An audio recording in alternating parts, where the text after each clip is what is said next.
Friends, welcome to my channel. आज के video में हम लोग देखने वाले हैं ब्लूम टैक्सोनॉमी का पार्ट तीसरा। अगर दो पार्ट आप लोग नहीं देखे हैं तो आप लोग प्लेलिस्ट में जाइएगा, उन सारे वीडियो को ज़रूर देखिए क्योंकि ये सारे सब्जेक्ट के लिए कॉमन है।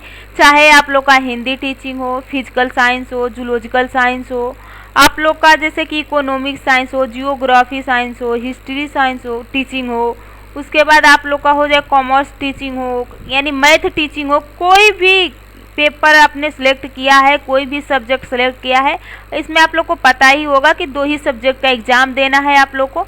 तो ये सभी सब्जेक्ट के लिए कॉमन है, तो आप लोग इस वीडियो को लास्ट तक ज़रूर देखिएगा। चलिए अपनी वीडियो को हम स्टार्ट करते हैं बिना टाइम वेस्ट किए। ये हम लोगों ने पढ़ चुके हैं, फर्स्ट और सेकेंड पार्ट आप नहीं देखे हैं तो उसको ज़रूर देखिएगा। देखिए यह ज्ञानात्मक क्षेत्र क्या होता है, इसको बिल्कुल अच्छे से आप लोग को समझाया गया है, तो आप लोग ज़रूर पढ़िएगा। इसको हम लोग पढ़ चुके हैं। यहाँ पे आप लोग का ज्ञानात्मक पक्ष क्या होता है उसको पढ़ चुके हैं। आज हम लोग पढ़ेंगे भावात्मक पक्ष यानी इफेक्टिव डोमेन। ये क्या होता है भावात्मक पक्ष?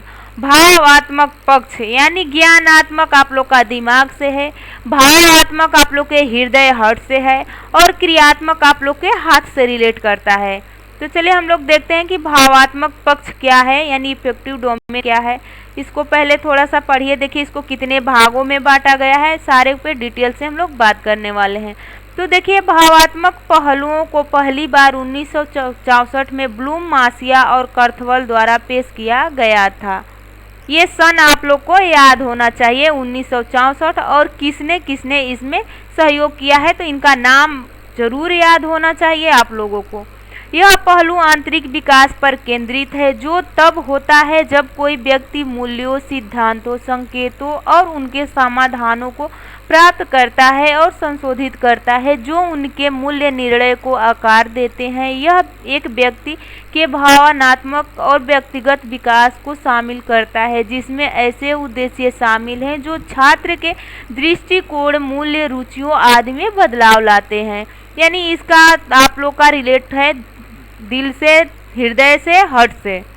चलिए देखिए इसको आपको पता होना चाहिए कि इसका पक्ष 6 भागों में बांटा गया है। जैसे कि आप लोग का उसका भाव क्रियात्मक का भावात्मक भी, क्रियात्मक भी, और आप लोग का हो जाएगा संगठनात्मक। संगठनात्मक भी 6 भागों में बांटा गया है, यह भी 6 भागों में बांटा गया है। तो देखिए पहला क्या है? प्राप्त करना, प्रतिक्रिया करना, मूल्य निर्धारण करना, संकल्पना करना, संगठन और मूल्य प्रणालियों की विशेषताएं। तो चलिए हम लोग एक एक करके पढ़ते हैं। देखिए यहाँ पे दिया है भावात्मक पहलुओं को 6 उप पहलुओं में विभाजित किया गया है। प्राप्त करना यानी रिसीविंग, नए ज्ञान और अनुभव प्राप्त करने के लिए छात्र की इच्छा को संदर्भित करता है। इसमें ग्रहणशीलता, जागरूकता, ध्यान और स्वीकृति शामिल है। देखिए प्राप्त आप कोई भी ज्ञान कब प्राप्त कर सकते हैं? जब आप उस ज्ञान को पाने के लिए तात्पर्य हैं।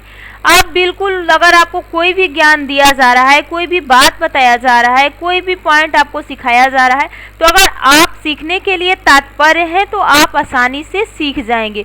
लेकिन अगर आप सीखने के लिए तात्पर्य नहीं है, उस चीज़ में आपकी रुचि नहीं है, तो आपको टीचर लाख कोशिश करने के बाद भी नहीं समझा पाएंगे। जब आप जागरूक नहीं रहेंगे, उसमें सीखने के लिए आपकी रुचि उत्पन्न नहीं होगी तो नहीं सीख पाएंगे। तो देखिए यहाँ पे एक उदाहरण दिया हुआ है कि एक छात्र कक्षा में ध्यान देकर, प्रश्न पूछकर और सीखने की गतिविधियों में सक्रिय रूप से संलग्न होकर नई जानकारी प्राप्त करने की इच्छा प्रदर्शित करता है।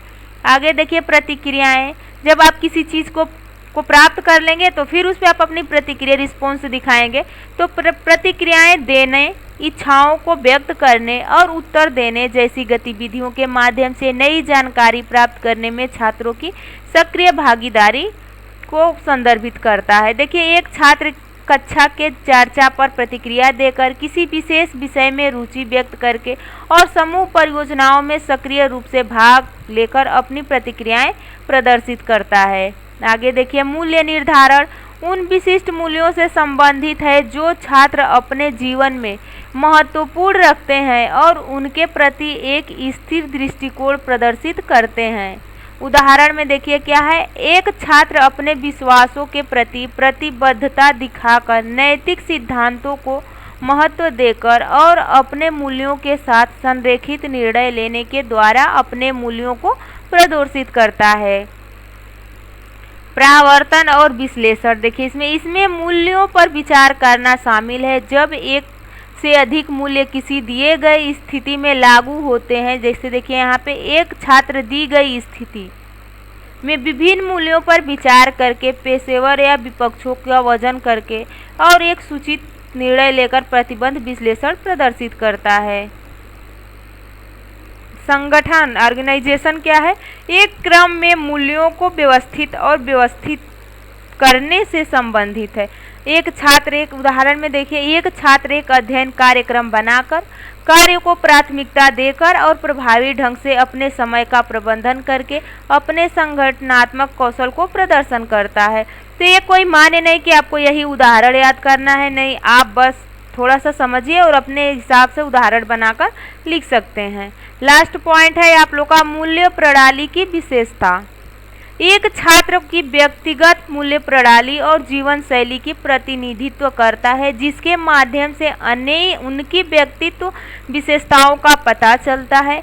इसमें मूल्यों का समावेशी, विशिष्टता, प्रदर्शन और पुनरावृत्ति शामिल है। उदाहरण के लिए देखिए, एक छात्र नैतिक व्यवहार का लगातार प्रदर्शन करके, ईमानदार होकर और अपने दैनिक जीवन में अपने मूल्यों को बनाए रखते हुए अपने मूल्य प्रणाली के लक्षण वर्णन को प्रदर्शित कर। नैतिक का मतलब क्या होता है कि आप लोग का चाल चलन, ढंग या सोच कैसी है, आपका व्यवहार लोगों के प्रति कैसा है, तो उसे हम नैतिकता कहते हैं। तो आज की वीडियो हम यहीं पे समाप्त करते हैं। नेक्स्ट वीडियो में बहुत जल्द मिलेंगे। अगर आपको वीडियो पसंद आई हो तो वीडियो को लाइक और चैनल को सब्सक्राइब कीजिए।